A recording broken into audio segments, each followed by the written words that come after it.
Chad Ikes with American Iron Gym podcast. We have Jesse Anderson, Tamara Lopes as usual, and we have a very special guest, Dr. Randall Gates, with us today, who actually happens to be a member here also. So Dr. Gates, you notice I have to step on something to be able to talk to you, otherwise I'm talking to your belly button, right? Anyway, you impress me so much. I watch you lift, I watch your intensity, and you go for it.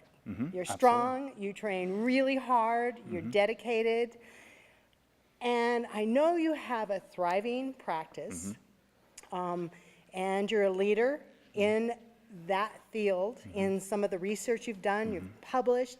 You're an amazing man. What gives you that drive? Tell me about you and why you're so driven. Well, I'm so driven because I want to take patients who have had no other alternatives in terms of their chronic pain and chronic neurological conditions. I'm a board-certified chiropractic neurologist, and we're innovating new treatments for them. And the tenacity that I bring to their treatments and every patient interaction I bring to the gym.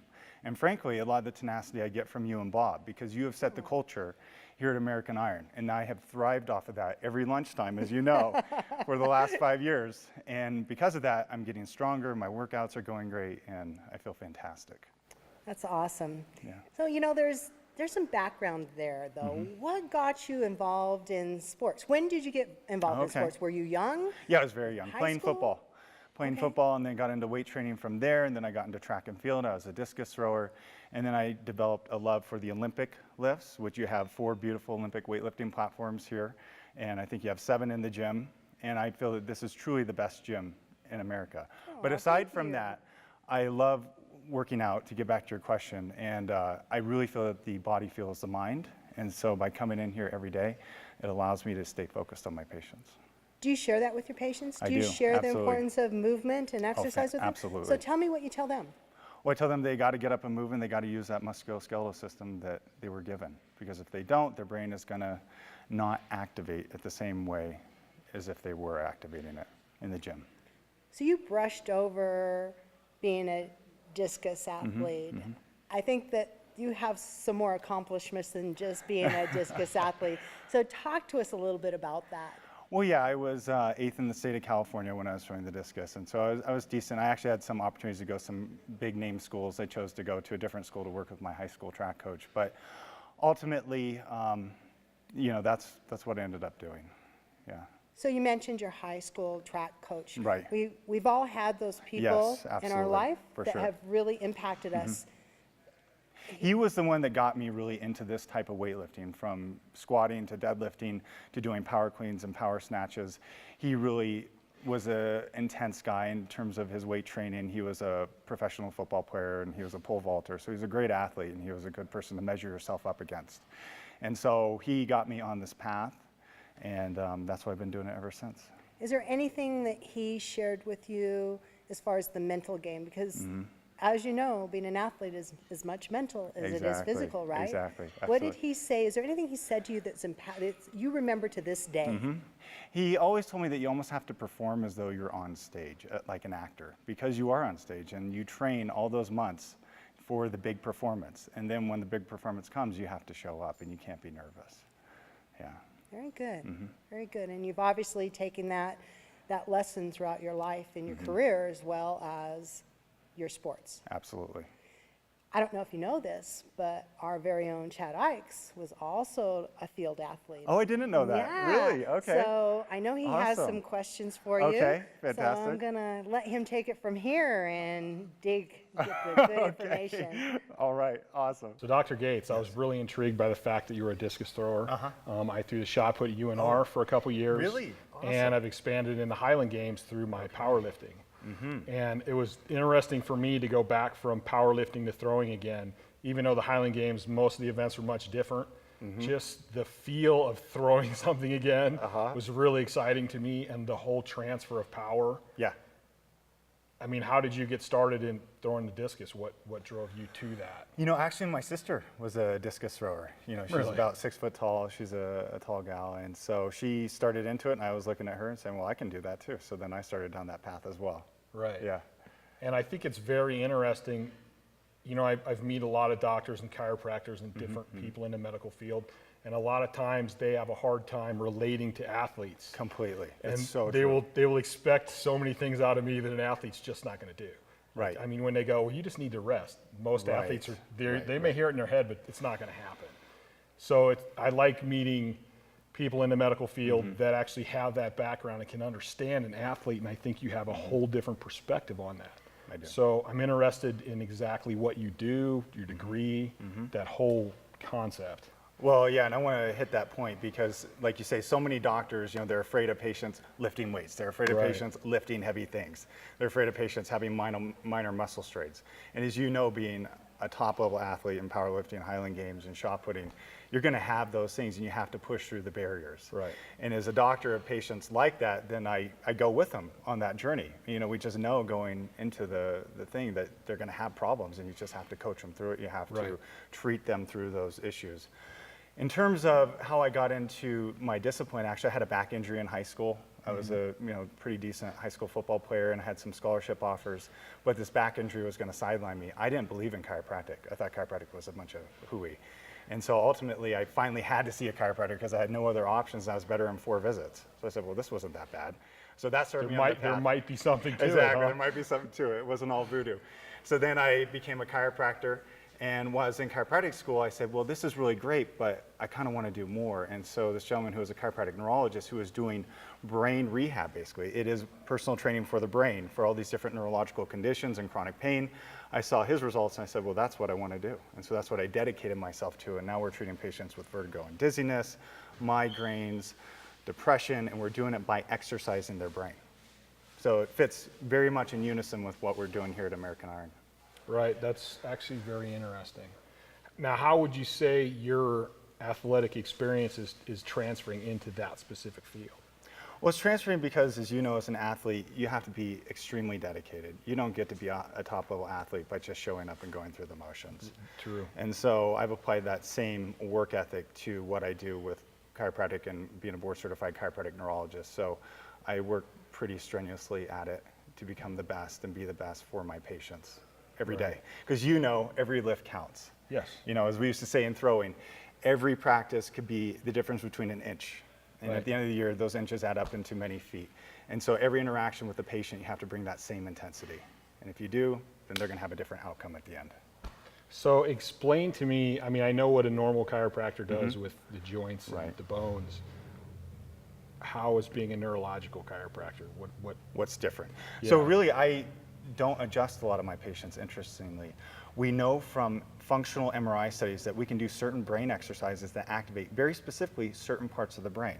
So very analogous to if someone is wanting to increase their bench press by 50 pounds, but they have weak triceps, they're not going to be able to bench that weight. So you have to go back in and target the triceps.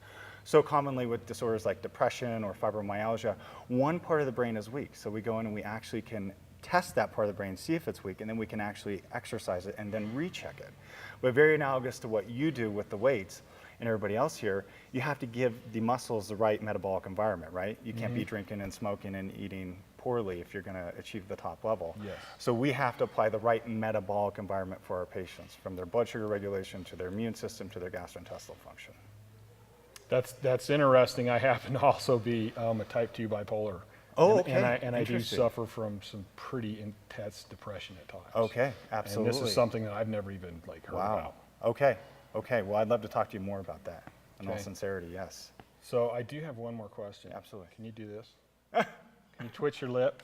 You got a little Elvis thing going on. Do I really? Yes, you do. Everybody Kind of should- from the side. You have a little Elvis thing I don't going think I on. can twitch my lip that way, no. That's great. I'm not even going to try on camera. So, okay, I have one more. I Okay. lied. I have Okay, one more one question. more question, all How right. did you end up here in American Iron? Wow. So when I first moved to Reno, I looked up every gym in the area and I wanted to see, does anybody have an Olympic lifting platform? And they were the only ones. And as you know, it was in the other Yeah, training hall. when it was much and smaller. When it was much smaller, and they had 3 platforms in. I thought, oh my gosh, I've arrived in heaven. And since Bob and Tammy have since built this new addition, I just feel like a kid in a candy store. Yes. I mean, this gym is phenomenal. It's world class. Thank Yes, you. I'm It's- so glad it's- I'm here. It's not my gym necessarily, but it is my home away from home, so I kind of But feel you like it established is, that yeah. culture too. I mean, And I I think came in here, everybody I that's in didn't here even know kinda you, has but I that. watched you because you were a leader of the pack and you were pushing yourself incredibly hard. So, Yes. I mean, I saw you doing 500-pound like tricep extensions, and so It's awesome. It's awesome. And now it's carrying through. And now it's carrying through to Big Jess and, you know, Dustin. And they're living on the legacy that Bob and Tammy have established and you've established. So which is ideally the perfect thing, is that it keeps living on its own at some point. And it will, because the culture is here. So with your neurological background and your athletic background, one of the things that always helped me with that was lifting. It, to an extent, it helped me, and then I pushed too far and it kind of hurt me. But all in all, I'd say it would help me a lot. You probably have a pretty good explanation of why that happened. Because we have tremendous amounts of receptors down in our muscles, so our muscles sense stretch. We also have receptors in our joints that sense, you know, the joints moving. And those receptors send signals up to the brain that cause dopamine release, and they also fire the parts of the brain associated with positive mood. So that's where lifting can be so important for mood, emotionality, and, you know, keeping our thoughts clear. Right. Absolutely. Which does make sense, because there's been times where I was pretty down in lifting, and it speaking to a lot of other people, because I'm very open about my disorder, that so many people that lift weights, it really, really helps them with that. It absolutely normalizes them. And, you know, I'll tell you about just some of my things that I've had go on. Working out really relieves stress and anxiety in my daily routine too. You know, I'm not comparing apples to apples. It's apples to oranges. That's similar. But yeah, it's a great stress relief, because when I'm working with patients all day long and I'm taking on a lot of their stress and their problems, nothing better than to come to the gym and relieve that anxiety. Right. Well, I've said about bipolar, we're not really that different than normal people. We have the same things, it's just ours are more intense. That's true. So, that's absolutely true. I mean, if it works for us, it'll work for a normal person. If it works for a normal person, it's going to work for us, maybe not to the extent, but I mean, I think in the respect of lifting and training and how it makes you feel, I think it does kind of help. Absolutely. You know better than anybody, so it worked for you. So I would also like to ask you to show us some of the main Olympic lifts, some snatches and some cleans, and give us some tips and pointers. Okay, perfect. Be happy to. All right. Earlier in our conversation, you said one of the things that drew you to American Iron was that they had Olympic platforms. Exactly. What especially draws you to that? I mean, why is that such a big deal to have? It's such a big deal because, first of all, Olympic weightlifting is not commonly done in most gyms. So there's not the area for it. People will look at you as though you're a monster, or you're odd if you're doing Olympic weightlifting. And so immediately when you see a platform, you say, okay, I'm at home. You know, I'm okay to do this here. Secondly, the platform allows you to get much greater acceleration and drive because of the wood than lifting on like a mat or on concrete. Right. So it's fantastic from that. Let me ask you one other question. A lot of the things we've had episodes where we covered the squat, the bench, the deadlift, and part of the thing that we're trying to get across is that it doesn't matter your age, or your health. Like, coming in here and lifting is good for everyday life and quality of life. Absolutely. My first thought is Olympic lifting is just as good as those. What's your opinion on that one? I agree 100%. Absolutely. You need to keep doing it. In fact, you talked about my track coach, or my track coach was brought up in a previous segment. He's 77 and he's still squatting 350, and he's still doing his cleans. He can only clean 135, but he's still doing it. I'll hope he's to be still doing it. hope to be doing that at that age. Right. So he actually inspired me to start squatting again, and Tammy was working with me on strengthening my back. And so, yeah. So it seems to me one of the things the Olympic lifts can help is definitely with shoulder flexibility, learning to explode and drive all your power through your body. Exactly. Which is going to come in handy no matter how old you are or what you do in life, I would think. Completely. Whether you're bucking a bale of hay, or you're throwing, you know, something at the Scottish Highland Games, or you're throwing a discus, or you want to jump higher because you're in a rec league volleyball team, or anything of that nature. Yeah. Okay, I'd love to have you show us some pointers. Okay. All right.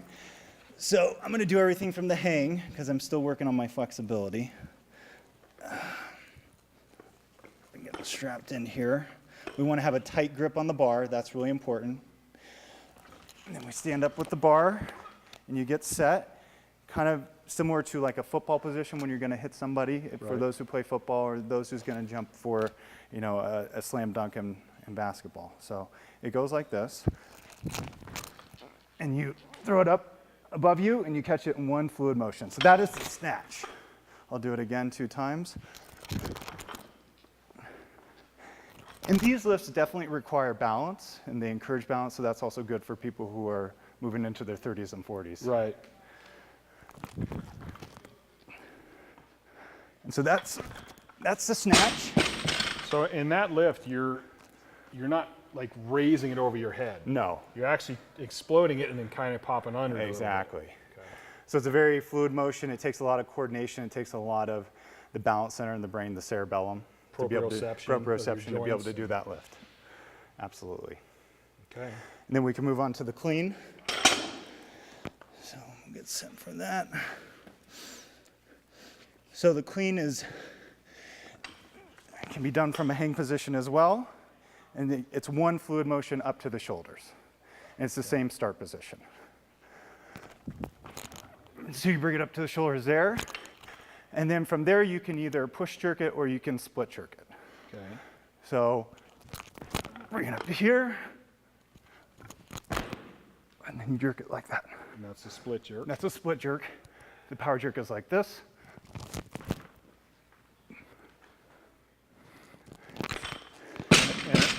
And again, those aren't necessarily trying to drive the weight up. It's trying to get a quick explosion Exactly. and then get under it, which is the split or Right. Very true.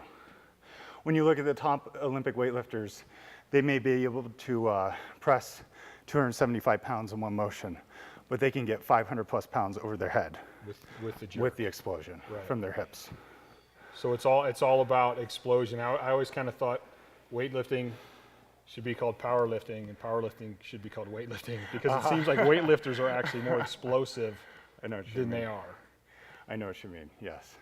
But powerlifters deserve all the credit in the world too. Sorry, I'm out of breath for doing that. That's a good, if you weren't, we would think Yeah, you're not lifting exactly. hard enough. But powerlifters are incredibly great athletes too, to put that type of poundage on their spines. Yeah, and I move think those they're both weights impressive. around. It's just a little different. I mean, is different, yeah. Weightlifters are more explosive. Powerlifters are more just about the strength. Exactly. Because a weightlifting movement is actually really, really complex. It really is, a lot of especially when you get different into the squat clean and the squat jerk and the squat Right. snatch. Right. You know, these top level guys are taking 550 pounds, you know, up Which- to their which chest is and an then over their head, unbelievable amount, which yeah. is a crazy amount to move that fluidly, yeah. All right, well, thank you for showing us that. I appreciate it. I hope our viewers appreciate it. Yeah, me too. I want to thank our special guest, Randy Gates from Power Health in Reno. If you have any need for him, look him up. He's a great guy. He's a nice guy. He's a smart guy. He's a strong guy. He's really tall, too. And he kind of looks like Elvis. So I want to thank everybody for joining us. I hope they learned something. And we'll be back again next Monday at 6. And we'll see you then.